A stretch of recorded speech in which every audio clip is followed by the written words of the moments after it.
And say, well, you know what, it's pretty nice that people in this country want to see us do well, that they care about our performance. So again, that was just a shift in our perspective.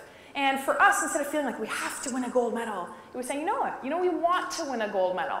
And we feel as though the support from the country is behind us. And we also understood it was always about setting new standards for ourselves. There was one day, I was 15 years old, and I sat down and I had lunch with my dad one day. My dad asked me, he says, Jennifer, he said, what is your ultimate dream?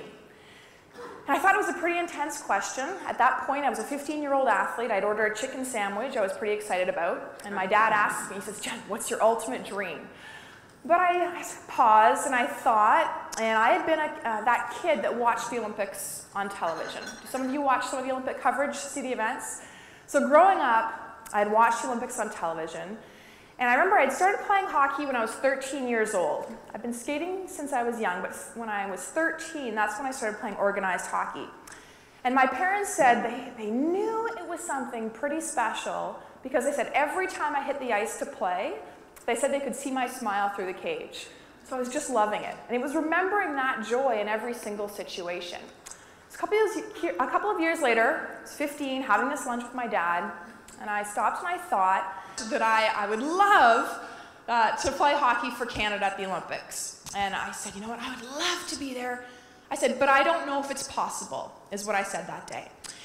And I remember he looked at me across the table at the lunch, and he said, why not you? He said, if someone else can be there playing hockey for Team Canada at the Olympics, then why can't it be you? And at first, I smiled, and I thought, oh, that's sweet, but he clearly has no idea, is what I thought. He might have the worst case of daddy's little girl syndrome that had ever existed. But I do remember him repeating it and saying, why not you?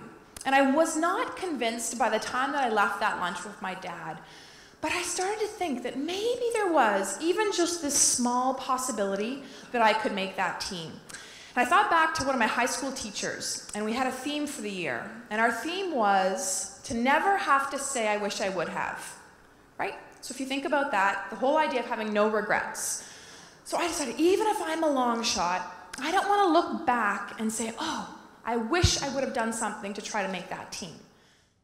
Stop number 8 on the Rogers Hometown Hockey Tour, the Wheat City of Brandon, Manitoba. A great Wheat Kings hockey program here. I've been to the Memorial Cup 5 times, and Kelly McCrimmon, the owner, GM, and coach, has had them 18 of the last 19 years in the playoffs, Jen, and obviously we're in your backyard, so you had a great time with some buddies. I did. It's always nice to be back in Manitoba, and even if the weather was a little brisk, we had a lot of fun with the kids. They bundled up, they came out, celebrated the festival with us. We had great school visits.